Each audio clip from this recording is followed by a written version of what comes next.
Okay, we're going to kick off then. Just to reintroduce myself then, I'm Michael Conlon. I'm a transformation consultant here at XMA and partnering with Google for Education today and exploring some of the tools that surround the Google Universe and the G Suite universe that we are traditionally used to. So I'll start off by presenting I'll take my picture off, I'll get rid of me, nobody needs to see that, and then we'll go straight into presenting this Google slide deck. So this is a presentation called Let's Go Out with Google for Education and XMA. We'll talk about why it's called Out in just a second. What we want to do is to explore some of the tools that surround G Suite. I've called them the 7 wonders of the world, and as a teacher myself, I spent a lot of time using these kind of tools just to give me a bit more breadth in what I was trying to deliver to our young people. Just keep me inspired, keep me interested. I obviously like playing around with technology, and these tools just made such a difference in my classroom teaching. It's great to be here with Google for Education and Kiri, who you'll hear from in just a second. And I think it's come at a perfect time for us, really. We're seeing so much more adoption of the Chrome platform across the UK just now, with lots more multi-academy trusts, local authorities and government investments, which are really taking off. And the future looks very bright for teachers and learners once they get their tools in their hands on these tools. So I'm going to start off by letting Kiri give us a little of an update on G Suite and Google for Education. So I'm going to come out of this presentation just like this, and then I'll move over to Kiri, who's left us a little video. Hello everyone, my name's Kiri Gooch and I am the National Accounts Manager in the Google for Education team. Today I'm going to talk to you about some of the resources that are available to you in terms of using G Suite and Chromebooks, and I know that Michael's going to take over and start to talk about the wider things and going out with Google for Education. Great name, Michael. So today, if you are brand new to G Suite for Education, you may not already be aware that we have a free productivity suite that's available for schools across the whole world. So with this, you get access to things like Google Docs and Classroom, Google Meet, which we're seeing used heavily right now for distance learning. And the reason that they are so popular is because teachers always tell us that they're really intuitive and easy to use. You can work in collaboration on in live real time because you're working in the cloud, and everything we build at Google is secure by design. So if you are interested in, and if you're brand new to the tools, this Teach From Home website is probably the best place to start because it's kind of your one-stop shop for small digestible trainings on how to get up and running with setting up Google Meet, for example, or setting up a Google Classroom to set work for your students. In addition to that, we have lots and lots of resources built around G Suite for Education to support teachers, not just through distance learning, but at any time of the year for any type of learning environment. So firstly, I'd just like to point out the blog that we have, which is releasing new updates about new features that are coming to our tools, and also tips and tricks on how you might use the tools specifically right now for distance learning, but also just best practices for delivering content online using the tools. We also have something called the Teacher Centre. Now, this is where you can go and do your certifications, such as your Level 1 educator and Level 2 educator. And if you're feeling really adventurous, maybe becoming a Google certified trainer. But you can also find on here specific courses around distance learning, but also some product guides around some of the tools, such as Google Classroom, and actually Expeditions is on there. I know Michael's going to talk to that a little bit more later on. And we also have been doing a UK webinar series, which you can go and watch all of the pre-recordings of, and we are going to be releasing these monthly going forward. But basically, we take a real deep dive into some of the tools, such as Jamboard, such as Google Docs, Google Forms. So you can go and find those at bit.ly/GFE UK webinars. Now, again, if you are brand new to G Suite for Education, you don't actually have an account in your school yet. As I've said already, it is a free productivity suite, but you can also get yourself up and running for free, which is funded by the Department for Education. So there's currently an opportunity for you to get this done, and XMA are a partner as part of this program. And basically, you just need to go over to covid19.thekeysupport.com and you can find out how you can kick off that process. And I also just wanted to point out on a project that we're working really closely with XMA on is providing cloud-ready licenses for schools across London. So if you're an LGFL school, you actually have 120 free licenses for secondary schools and 30 free licenses for primary and special schools. And you can go and claim those at go.neverwhere/LGFL. And we can work with you and support you on that in partnership with XMA.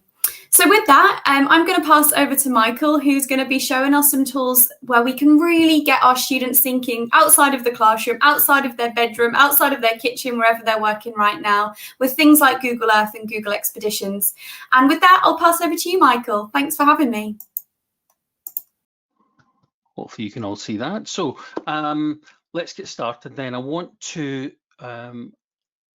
start off with Google Earth, but I'll just get to Google Earth just at the beginning. So one of the reasons why I want to work on this webinar is just because I know that G Suite is a real backbone for educators in terms of their class workflow and workload too. So now staff are looking to broaden the kind of experiences they can deliver to students and distribute through Google Classroom. And they know that technology can do lots of amazing things, but in many cases, they don't know what they don't know, and and trust me, when they see things that we're going to show you ahead in the next 7 wonders, some of you are going to be sitting behind your screen going, "Shut up, you're kidding me, that's the thing." Honestly, I've seen this happen every time I've done this in face-to-face sessions, and I'm hoping that everyone here will be able to take away something with them to try and play around with. You'd be mad really not to. And we've called it out, as Kerry said, because we know people are stuck inside, but it doesn't change people's curiosity about the world and all the things in it, and how to get out of these 4 walls and away and around the world to see the kind of things that are out there and just explore my outer self or my inner self, if you like. And it's really important we leverage the power of technology at this moment in time to tap into young people's curiosity, let them explore and find their own routes through knowledge, maybe creating things that didn't exist before. And certainly for teachers, the ability to create new resources and new assets which are going to engage their students in a whole new way. So I'm going to start off with Google Earth. Here we go. Let's do something really simple with Google Earth. Google Earth's nice and straightforward. We have the globe. We've got the entire globe all mapped out by satellite. In the bottom right-hand corner, we've got some tools to help us move around planet Earth, which is great. And then on the left-hand side, we've got some of the key tools that I'm going to be exploring just over the next 10 minutes. So start off with a basic search tool. So if I type in search, where do you want to go? So let me think. I want to go to Rio de Janeiro. Now I know that I'm probably never going to get to Rio de Janeiro. I don't like flying particularly, to be honest. So if I wanted to, that's the wrong one, Michael. You wanted to go to the right place. That's not the state of Rio de Janeiro. It's Rio de Janeiro. There we go.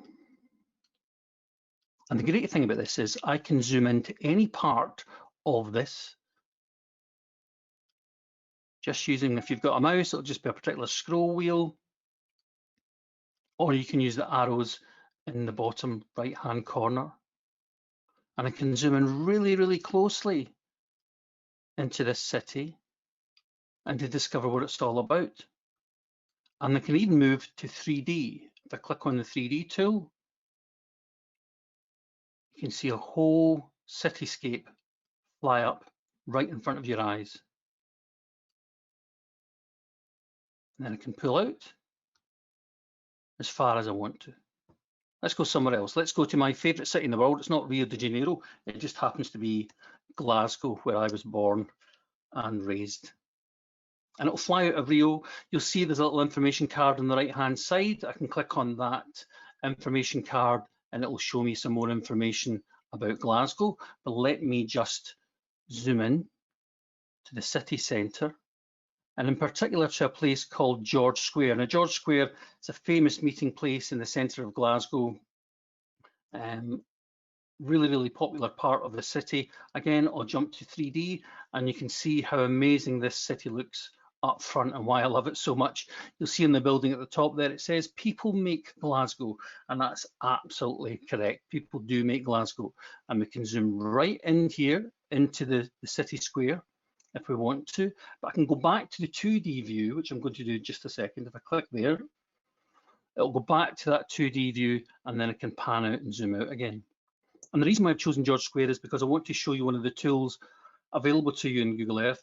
It's the measurement tool, a measure distance and area. So think about any numeracy work you're doing with your students. I'm going to click on the corner of George Square here, and then here. And you can see what it's doing. It's going to calculate the perimeter of George Square. Then when I close the circle here, when I close the shape, it's going to give me the area. And we can talk to students about accuracy, estimation, rounding, but this is a real life measurement and a real life context.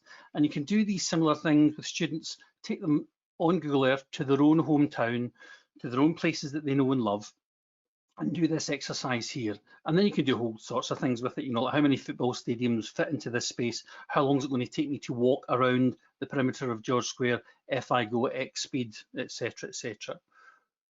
Really powerful tool within numeracy.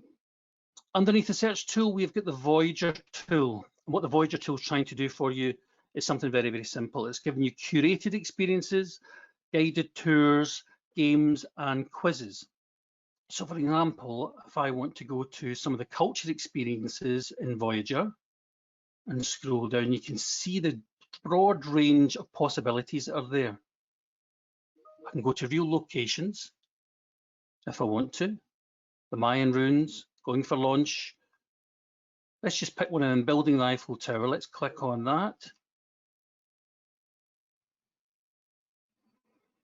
And it's a little curated experience that will take us first of all to the Eiffel Tower itself in Paris. And again, we can zoom in and get up close and personal with this particular monument. If you've ever been to Paris, you know how amazing it is. But look at the extra information it's giving you there about the height and how it was built. And it's going to take me through the 7 stages of building the Eiffel Tower, how the first level was completed with photographs and images for you to look at. Second level, again with images. So this Voyager tool that exists is incredibly powerful and really inspires you to do lots of different things. There are games that you can play. If you've got younger learners, one of the nice ones scrolling down here is one called Where in Google Earth is Carmen Sandiego. It's one of my favorites. I used to play this game when I was a boy too. It's just fantastic.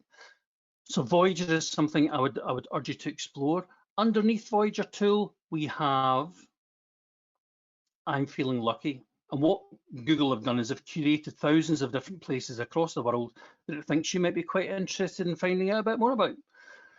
And it's thrown a dice, take me somewhere that I've never been before. And here we have the Casa de Campo Resort and Villas. It's different every time. So you might want to find out a little bit more about that place. And we can do that. You can see there's a golf course there for sure. But if I click on the information card, it'll give me information about the resort, where it is in the map, and then I can explore further information about it. But where I find Google Earth incredibly powerful is in this tool here called Projects. Let me just pull out Projects. Okay, so I'm going to do the same project again. I'm going to click on a new project, and I'm going to create that project in my Google Drive, and I'm going to call it Phineas Fogg. So I've been doing this for a piece of literacy work. We've been reading the book Around the World in 80 Days. And we're going to follow the steps of Phineas and where he went on his trip around the world. So the first thing I have to do is take my starting place. I click on New Feature, and I'm going to search to add a place. And that place, the first place he started was London. I'm going to click on London, UK. And you'll notice in that information card that we have here, there's an option to add to project. London's a really well catalogued and digitized city in Google Earth. You've got the chance, have a go and look at it. But the option I've got here is to add to project. So I'm going to add London to my Phineas Fogg project. Click on Save. Where's the next feature? Where did he go next? The next place he went was Paris, where we've just been, of course, when we went to see the Eiffel Tower. So now in Paris, I can add that to my project, which is great. Okie doke. So Paris can go in there, but I can edit this place. So rather than just using the information that Google has provided me with in order to do this, I'm going to replace the information that Google have given, and I'm going to create my own content and context. So the title is still going to be Paris.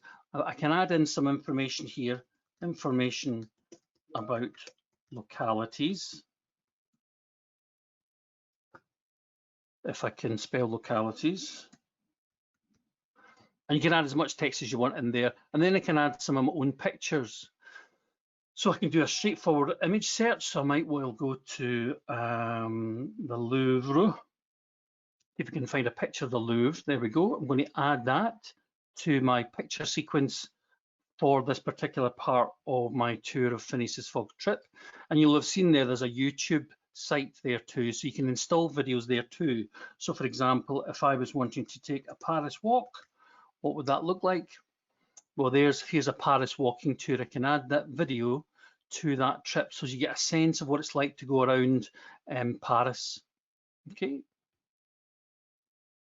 So that's my second stop, and you can add all the different stops that he had in order to get to Singapore. I think he was going next, and he was having to go to the Suez Canal. When you present that tour, if you like, down the bottom left-hand side corner, you can see the table of contents. It's taking you to London, and then you have the information card about London, but then there's also points of interest about London. So maybe we could go to the British Museum. We just need to click on the little paper aeroplane there, and it'll fly down into the British Museum. So I can explore the world that Phineas is in really in much more depth and a much more rich experience and immersive experience. When I go to the next stage, when I go to Paris,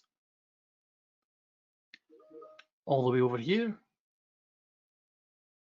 I will see the information that I've written for my students for them to read, because it might be in the context of this particular book, for example. And I've got the picture of the Louvre, and then I've got the video that I want, and I can just play the video and it'll play in the full size of the screen. And I can take a walking tour around where that particular video is unavailable. So there's a great opportunity to build a really, really rich resource for you and your students. And once you've done it, you can keep it forever, because you can share that particular project. You can share it with people by typing in their names. It could be another teacher to share that resource with, or you can get the link for that particular tour and project. So I'm going to change this so it's not just XMA people that can access this particular project, but anyone with the link. I'm going to do that. I can copy the link, and then I would paste that into my Google Classroom, and that means all of my students will be able to go to Google Earth and follow that particular project. And I'm leading the learning in a completely different way than I've done before. So Google Earth, I mean, people get bored of me rapping on about it all the time, but you can get lost in Google Earth. And I don't mean that figuratively. I mean, you can really get absorbed in the kind of things you can do there. And for young students, getting out of the house and seeing a part of the world, it's really refreshing. I'm now going to move over to Google Expeditions. Now, Google Expeditions is an augmented reality and virtual reality platform that exists on Google devices and iOS devices and Chrome. Download the application, and some of the things you're going to see are amazing. I'm always concerned about how do I model my ideas for my students, and what tools are out there to help me model some of the things I'm asking them to think about deeply. How can I show them different ways of viewing it? I'm not a great drawer, for example, so when I used to draw on the board, the students used to say, Mr. Conlon, what is that supposed to be? So having technology available to me is incredibly important. So it's augmented reality and virtual reality. You might want to use Google Cardboard if you've got phones, that pupils can get that immersive VR experience. But I use a lot of augmented reality in my lessons, and the best way to show you it, I guess, is just to show you. So I've got a little video here. I'll present again. Hopefully you'll be able to see this. Here we go. So this is my garden. So this is the app. This is what the application looks like. It gives you AR and VR experiences from a whole range of different topics: landscape, science, the environment. the world today, all of those sorts of things. So many interesting things to look at. If you've got a particular lesson topic that you want to look at in science, for example, there's bound to be an experience in here that you can use. I've been using it lately for my 5-year-old boy, actually, while we've been stuck at home. He's very big into dinosaurs at the moment, so I'm going to show you the dinosaur augmented reality tour.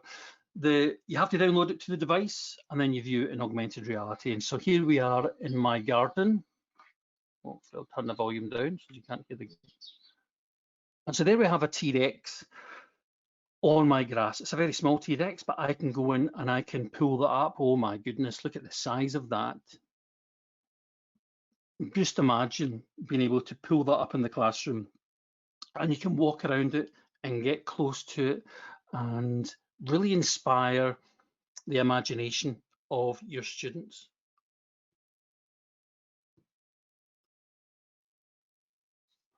Fantastic, isn't it?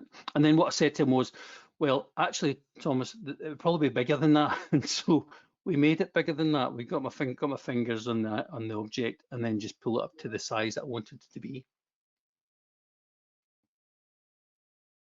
And go absolutely massive. And that would give students the scale of that particular monster, that particular dinosaur. So he was really inspired by that, really amazed. There was other dinosaurs you can look at. But then perhaps I was modelling tectonic plates and what the inside of planet Earth looks like, for example. Of course, you can get an image like this in your textbooks, and that's great. And you're not going to use it every single period, this kind of technology. But what you are going to do is take the opportunity to show them the world in a new way. A bit more immersive, can be a bit more detailed, and it can really help with that modelling and utilising their imagination. Children are such visual learners at the moment for a whole host of reasons. So what's next? Okay. So I've done Google Expeditions. I now want to move on to Tour Creator. Tour Creator is really, really straightforward. So think about all the data that's out there. That's billions of street views, 3D maps, etc. Wouldn't it be great if we could take those assets and use them to build my own 3D tour? Wouldn't that be great? Well, yes, it would, because this particular tool is going to allow you to do that. Here's how it works. Take some 360-degree photographs. Now, if you've got a 360-degree camera, that's fantastic. Well done, you. But you can also get apps on some people's phones and tablets that will allow you to create your own 360 panorama. But you can also pull 360-degree photos from the kind of street view that you can do on Google Earth and Google Maps. You can pull those out. Then you add points of interest to that 360-degree view. Then you can add some information to that, and then an image overlay to go along with that text and information that you're giving them. And then it's really, really easy to share that project, that tour, for your students or for others to follow. So let me just show you what I did earlier on with some students. So my students wanted to do some design work for the back of a jacket. So they wanted to have inspiration, but what could you put on the back of a denim jacket kind of design? It's a product design exercise. And so what we did was we took them on, get rid of that. We took them on this tour that I built called New York Design Inspirations. And this is how it's set up. This is the design mode of Tour Creator. I've split it up into 3 sections: Theatreland, Central Park, and Skyscrapers. Let's go into Theatreland then, and what I've done is I've taken a 360-degree panorama of Times Square, and in Times Square I've added these extra points of interest, and when I click on that you'll see a little image pops up. So I've given the students some text to read, I've given them an image overlay which might give them more information or a close-up of some of the things that's going on there. And I can adjust the size of this, you know, if I think that's too big, I can shrink it and make it bigger, etc. So I can add all the information that I want across this 360-degree image. As I said, I can resize that. So this particular piece of information is about George M. Cohan in Times Square and the music he built and created over his life. I put a link to a YouTube video to encourage them to go somewhere else for information. In the skyscraper section, I've gone to the 9/11 Memorial, and in there I've put in some information about the memory pools. And again, if that's too big, I can resize that image and reposition it on the screen. So when a student comes across it,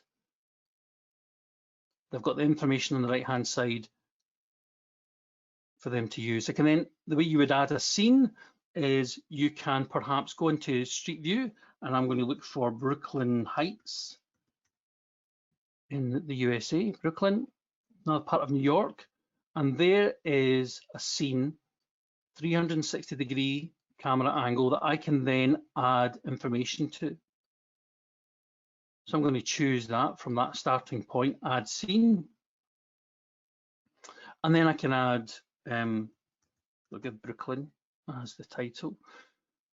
I can add a point of interest, and this is going to be all about, I guess, sandstone buildings, which is where I probably want to move it around to here.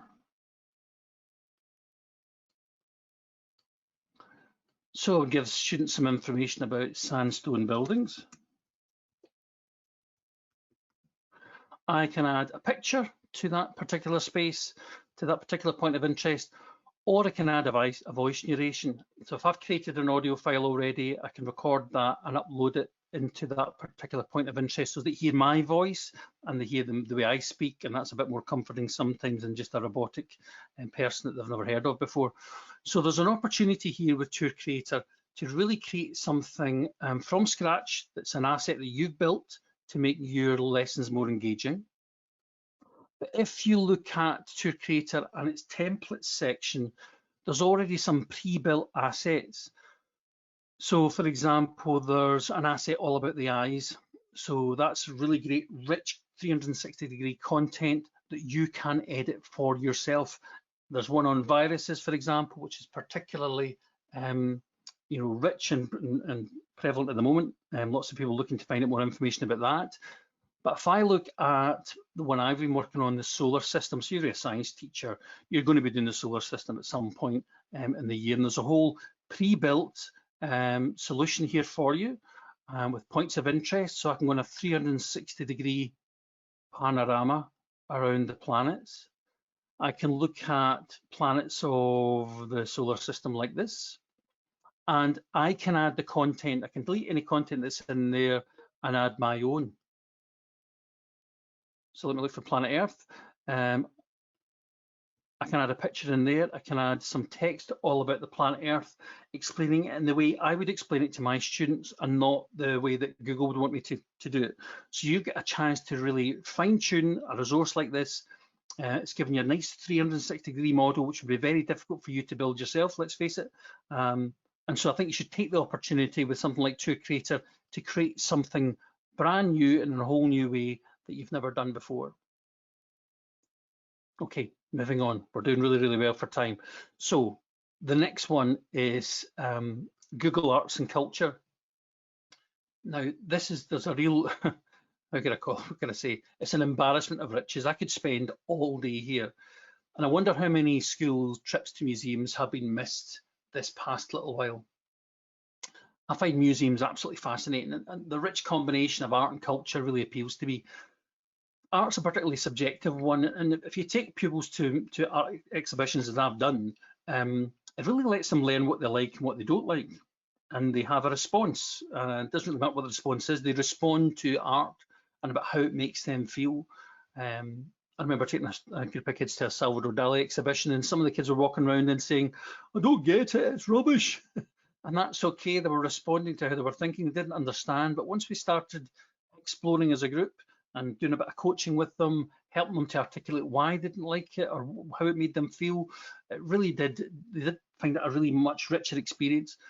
And art and culture, like travel, really broaden the mind. So here you've got a tool which is so rich and so deep. I can't possibly go into the depth of this in this particular session. I could probably do about 2 hours with this, but anyway.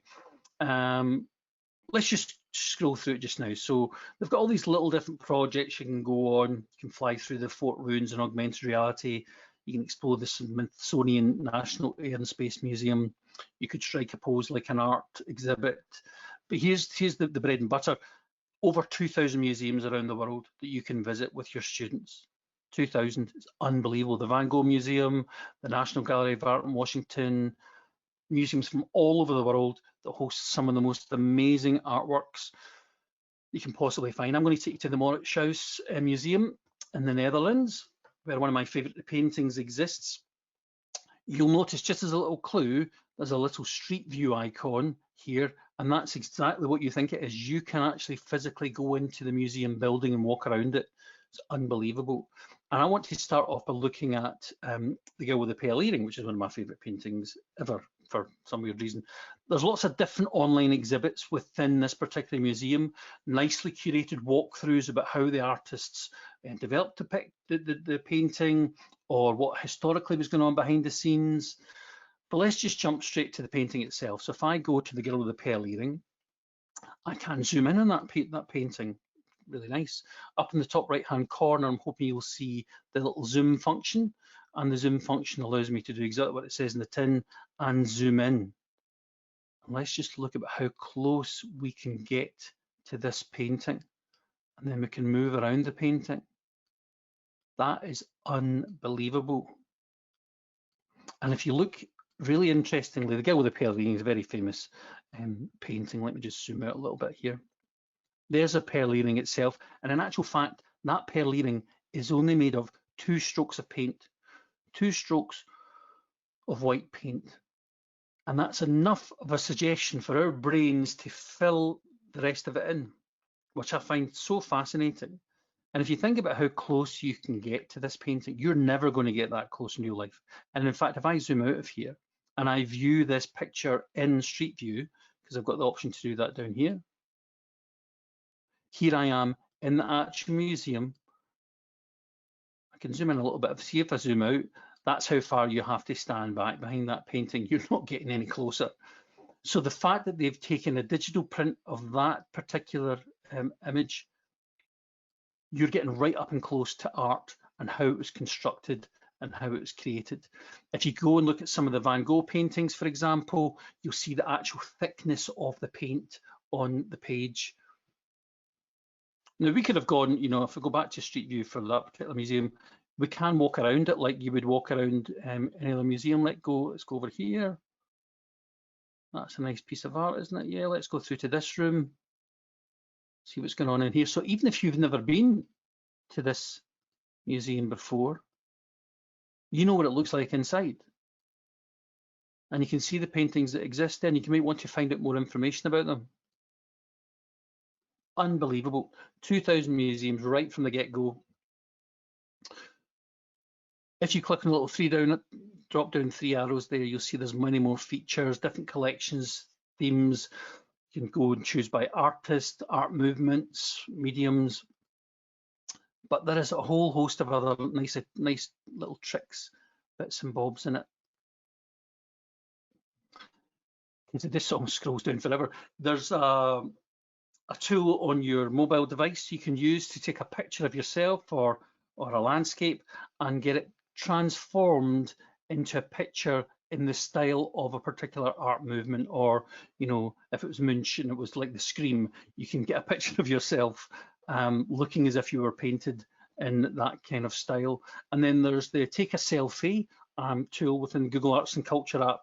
If you take a picture of yourself, it'll try and find, using artificial intelligence and machine learning, an image that looks similar to you. And our good friend Kiri, who you met earlier, was kind enough to do this exercise, and this is what she looked like. She was quite happy with the first one. She thought, oh, that's reasonable, you know, okay, very good.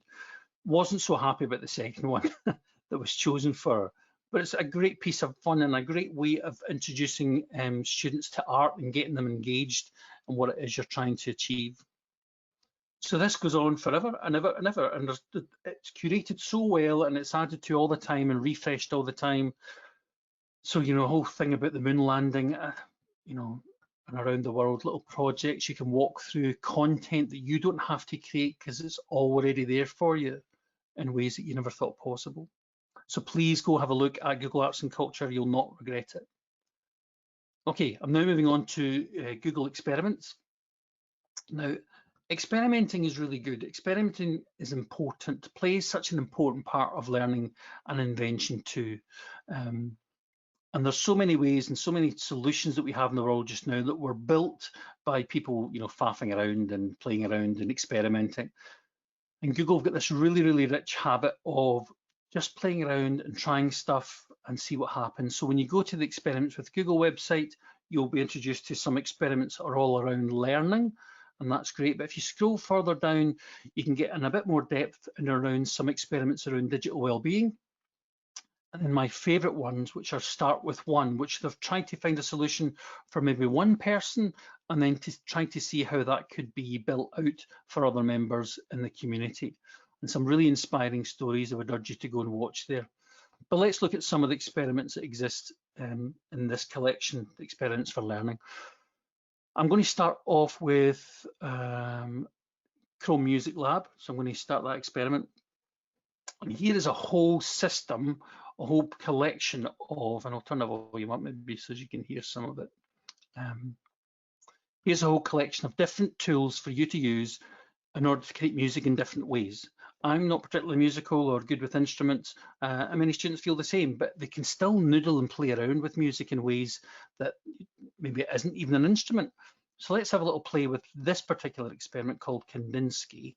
I'm hoping you'll be able to hear it. All you have to do essentially is to draw, and you can draw little shapes like this, and little noodles, lines, triangles, squares, swirls, another circle again, and then play back.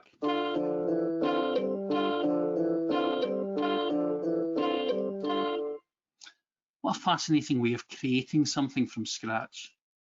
Similarly, the Song Maker is a very popular one with lots of students. All you do is you choose some coloured blocks. Play and fun are really important. Let's choose a different instrument. Go for drums.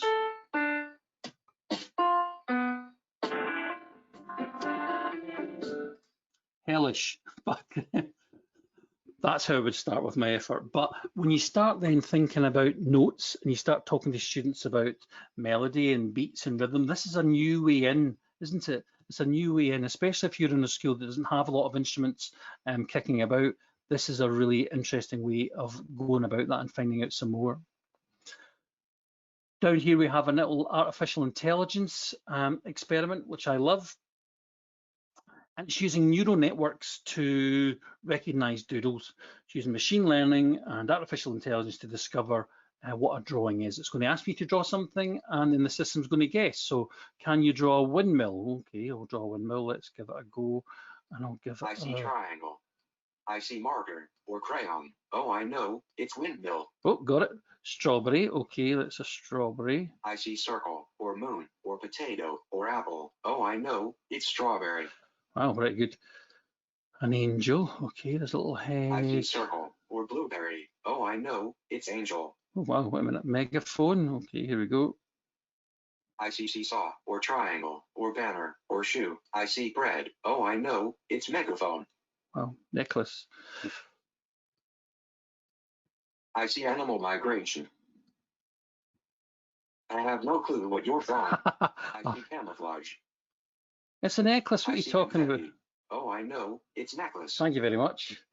And then a duck. Well, I better get this right. I see string bean or line or river or arrow. I see mustache. Oh, I know. It's duck. So what it's done is it's discovered, it's found out the 6 objects I've drawn. How did it do that? Let me figure out how it knew that this was a duck. Well, what it did was it looked through other drawings of ducks that other people have done and tried to discover which one it could possibly be. So it's looking at all the possible drawings that you've done, if you've used it a few times, and other people have done to come up with a solution. And this is a really, as a computing scientist myself, this is a really interesting way into discussing these topics about pattern recognition, about machine learning. Well worth a play around with. So please go and just play with these tools. There's lots of fun to be had. They're another journey for your students to take in and around the Google universe. You can send out the link to this site on Google Classroom, ask some students to do a screen recording, maybe use Screencastify if they've got a Chromebook, and just share that with the rest of the class. Okay, we're now moving on again. We're now moving on to, let's have a look. We said we'd do Google Experiments. Oh, we're good. We're now on to CS First. So CS First is a computing science curriculum, and it says, exactly what it says there, makes coding easy to teach and fun to learn. Now, I'm a computing scientist, so I'm maybe particularly biased, but this is such a great introduction for students into the world of computing science. It is for ages 9 to 14, you can use it in any setting. And one of the things I really like about it is it's not really focused on here's all the buttons you have to use to code, or here's the words you have to know. It really focuses on the problems you have to solve. So we can see the entire curriculum that's built from this. As a teacher, you got all the resources you need. That's guides, that's videos. Each one of the tasks is introductory or intermediate or advanced, and you get all the results built into the package. It focuses on problems to solve, and I really like this. So if I find creating your own Google logo is a project we can do, where students get the chance to bring their Google logo to life. So there's a bit of animation tools built into this using coding. So create your own Google logo. I can want to do that. I'm going to start that project. And I'll go to the starter project. There's a video there to show you exactly what it is you're going to be trying to achieve. And then it uses a programming language called Scratch, which is entirely free. It's one of the most powerful programming languages across the world. So intuitive to use, especially since you've got these blocks of code to use to solve your problems. Over on the right-hand side, I get to see what the program that I'm about to write is actually doing. And the objects that are on the screen there, I have some control over. So for instance, that G for Google, I can change its costume or what it looks like to this if I wanted to. I can change the O, let's get rid of these. I can change the O to perhaps this particular little guy. So I've got different costumes for each one of my objects. And now what I have to tell the computer is what behaviors do I want these objects to have. And so I'm going to go to a particular event. So when the green flag has been clicked, what I would like to happen is that I'm going to do something 10 times. What is it I'm going to do 10 times? I'm going to change the X coordinate by 10. Then I'm going to duplicate that block, stick it underneath, and then I'm going to change the X coordinate by -10. So imagine you were trying to do a lesson on coordinates. Here's an entirely new way of delivering that. So what happens is when I press the green flag, the G does that. Now let's make the little O do something different too. So I'm going to duplicate this entire block, and I'm going to take it and drop it onto my O. There it is. Let's make sure that one has been thrown away. So for my little O, I'm not going to change X. I'm going to get rid of the X part, and I'm going to change Y by 10, and then by -10. So what will happen is when the green flag has been clicked, this object will exhibit a particular behavior, and then this object will, deliver a particular behavior. So let me press the green flag. So this is the very basics of animation, isn't it? And we can have the students do that for all the letters and maybe design their own shapes of what they want the O and the G and the L and the E to look like. And you can go as deep and as far with this project as you like, adding sounds and all sorts of things. And I find students get really immersed in this because they don't have to learn how to have lots of skills with typing and coding. What they need to have is just enthusiasm, because these little Lego blocks, if you like, just snap together and you can achieve very, very quickly. When I started programming back in the 80s, you had to type everything in, And if you were a slow typer, you just lost the interest and the will to live, to be honest. But please go and have a look at Google CS first. You'll not be disappointed. Fully resourced, completely free for you and your students. Finally, I'm going to finish off with something called We Internet Legends.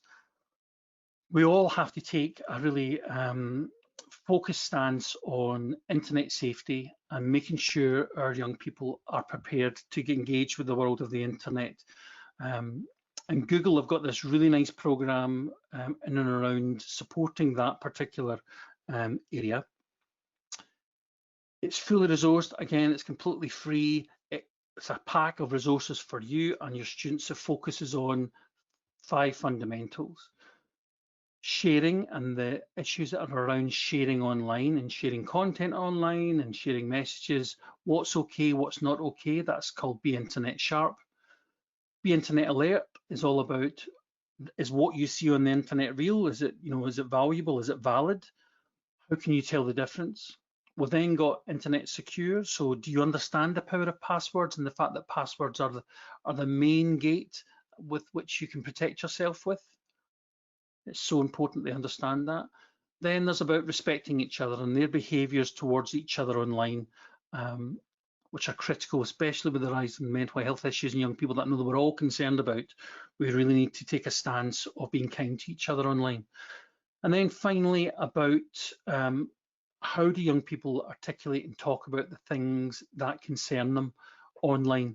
Because it can often be embarrassing. They might feel they've made a mistake they didn't want to make. So there needs to be a forum through which they can talk to a trusted adult about their concerns.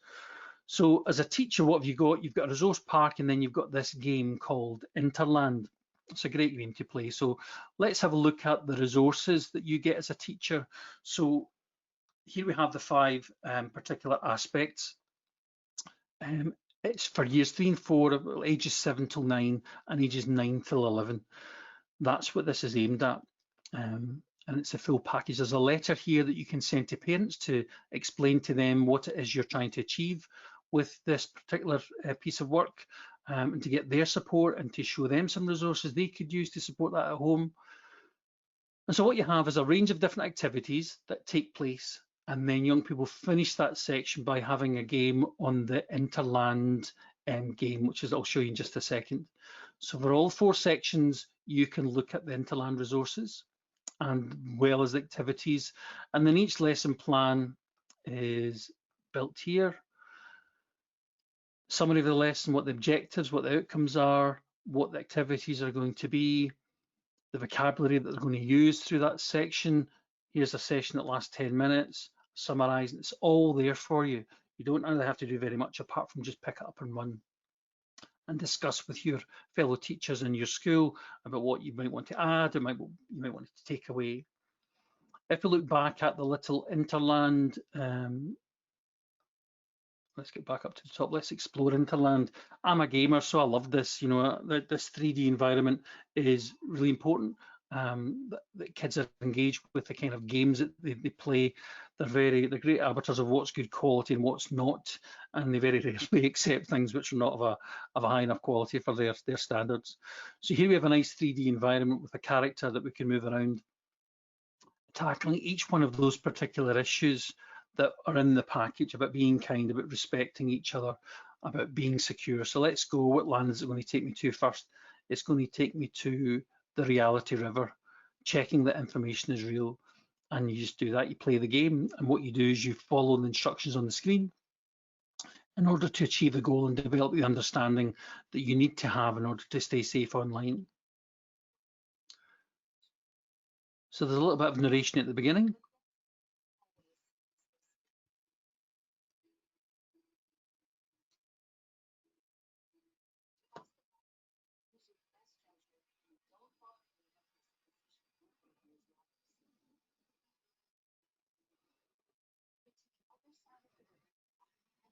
Wow, let's see if I get some of these right.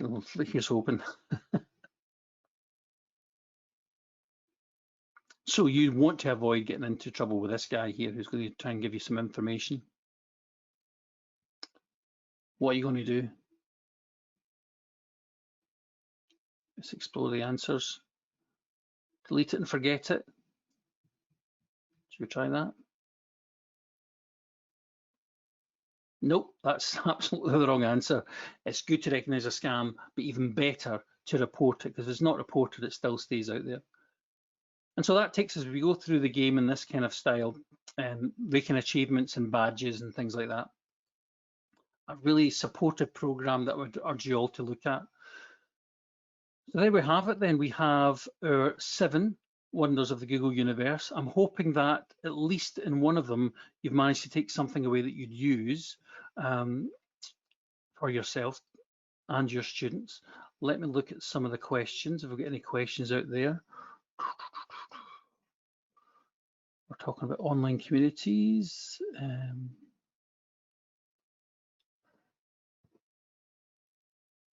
So there's some stuff there about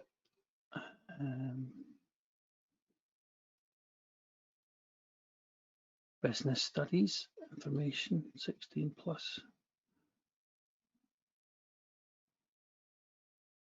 Okay, so if you think about business studies, you know, think about the kind of tours you could build in Tour Creator to take them to places. One of the nice things I saw was business studies, you know, planning an event, something of that nature. For example, if you think about Race Across the World that exists on the television, I don't know if you've seen that program.